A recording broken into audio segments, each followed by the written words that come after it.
The day began with nothing extraordinary for Tom, a young cultural envoy from Earth, who had only recently been assigned to the distant kingdom world of Averos. He woke beneath the soft glow of the station lamps, unaware that his life would transform before the next cycle ended. His orders were simple. He would attend a ceremony as a neutral observer, document cultural customs, exchange pleasantries, and return with nothing more surprising than a report for the Earth Council. He had no hint that destiny had decided something far stranger for him. Averos was a world covered in crystalline forests and sky bridges woven between towering structures that hummed with inner light. The Avari, though humanoid in shape, shone faintly from patterns along their skin. Each pattern displayed ancestry, rank, and personality. Some bright like scattered sparks, others steady like painted lines. When Tom first arrived months ago, he felt overwhelmed by the complexity of their society. But the Avari were welcoming in their own regal way. They valued peace, honor, and clarity of intent. That was why the Earth Council found them stable allies. Today's wedding was to strengthen unity between two noble houses. When Tom reached the ceremonial hall, he saw rows of shimmering columns rising high above, draped in ribbons of glowing cloth. The air smelled faintly of sweet minerals, released by tiny floating orbs. Guests filled the hall with quiet anticipation. Many wore shimmering robes, while others carried ornaments engraved with family marks. Tom felt slightly underdressed in his formal human jacket, but it was the best he could offer. He was led to the section reserved for honored foreign guests. His seat gave him a clear view of a raised circular platform, carved with spirals that pulsed in steady rhythm. Musicians stood at the edges, holding delicate instruments shaped like long crystalline branches. As Tom settled into his seat, he tried to understand the ceremony's flow. From what he had studied, the Avari wedding ritual involved blessing lines, exchange of vows shaped in light, and a unity bond carried out by the royal guardian. He expected a beautiful display. He did not expect chaos.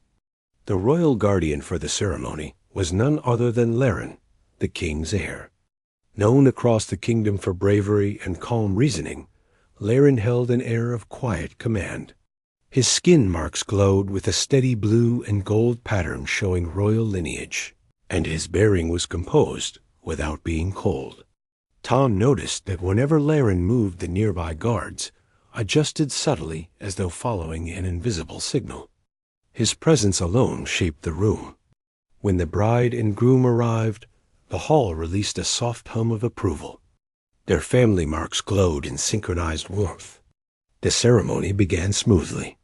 The musicians played a steady tune that shimmered like falling beads. The elders spoke blessings. The crowd watched with silent reverence. Then the lights flickered. The glowing platform pulsed irregularly. Several floating orbs dimmed. A shard of energy crackled along the edge of the hall. Tom felt a prickling on his skin. Something was wrong. The Avari were sensitive to energy shifts, and the crowd tightened at once. The musicians stopped. Guards stepped forward with their weapons raised. A sudden tremor spread beneath the floor. The spirals carved in the platform split down the center. A burst of uncontrolled light surged upward. The bride stumbled. The groom fell to one knee. Guests cried out. The nearest elders attempted to stabilize the energy path, but failed. The platform's glow intensified until it threatened to erupt in violent force. Before Tom could react, Laren moved.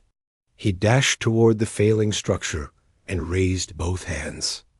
Patterns of light surged across his skin. His command field activated, forming a barrier of shimmering force to prevent the buildup from exploding. Yet the strain tested even him. The unstable energy pushed outward with enough power to tear through the beautiful hall. Tom felt helpless. He had no training in Avari energy systems. He only possessed standard emergency knowledge and basic diplomacy skills. Yet something inside him pushed him to act. He sprinted toward the nearest console, where several Avari technicians were frantically working. They did not speak his language well, but their panic was universal. He pointed at the overload core beneath the platform and shouted instructions based on the energy diagrams he had studied during his months of orientation. They stared briefly, then realized he might be right. Together, they redirected the unstable current through the side channels.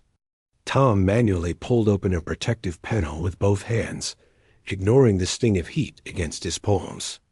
The technicians rerouted the flow, and the light stabilized enough for Laren to seal the remaining surge. The platform dimmed to safe levels. The hall fell silent, except for heavy breaths and scattered murmurs. The bride and groom stood unharmed. The elders regained control of the ceremony instruments. The crowd slowly settled. Yet all attention turned to Tom. A foreigner had just helped save a royal event from disaster. In Avari culture, such action carried heavy meaning because intention held great weight. Acting to protect the ceremony counted as a vow of guardianship, even if not spoken in formal terms. Laren stepped toward Tom. His expression, though composed, carried something unreadable. Respect, curiosity, gratitude, and something deeper that Tom could not understand. "You acted as one of us today," Laren said calmly. Tom nodded awkwardly. "I just did what I could. You did more than that." Laren's voice resonated through the hall. "Your intervention fulfilled a binding principle. Under our ancient law, one who safeguards a union becomes connected to the line responsible for the ritual." Tom felt his stomach drop. "Connected how?" Laren paused as if weighing the right words. "You formed an unintended vow of protection with the royal line. The union you safeguarded stalled at the moment of instability. As I served as the guardian figure, and you joined your will with mine to stabilize the bond, our energy lines reacted.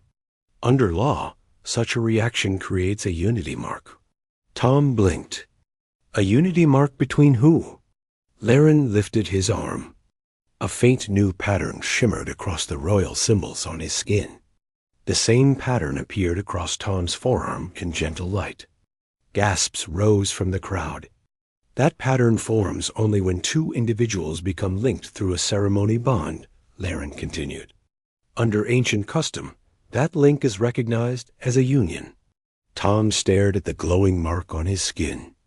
"Union as in marriage union?" Laren nodded in calm acceptance. "Yes, according to old law, we are now bound." Tom nearly toppled backward. He had come expecting to watch a wedding, not be assigned into one. The elders approached cautiously. Their expressions conflicted. The law was clear and ancient, created in times when unity bonds preserved stability among noble families. If someone aided a guardian during a ritual, it signified willingness to join the guardian's line. The king himself entered moments later. Tall, dignified, his markings gleamed in rich patterns of royal depth. He examined the new bond and spoke with patient certainty. "It cannot be undone without violating sacred law.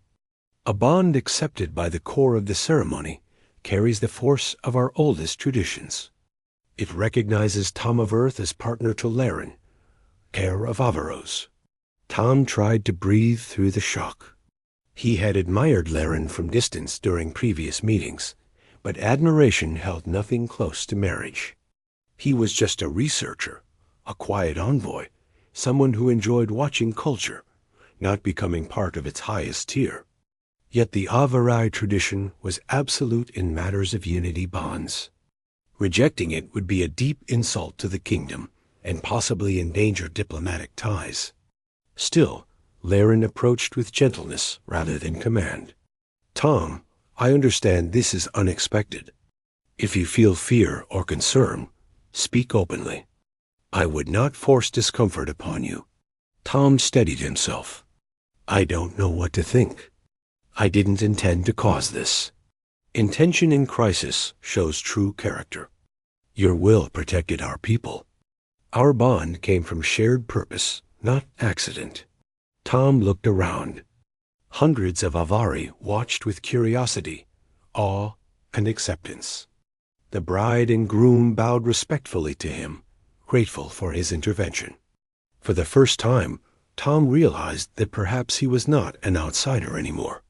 The king addressed the hall. The marriage bond shall be honored in full ceremony at once.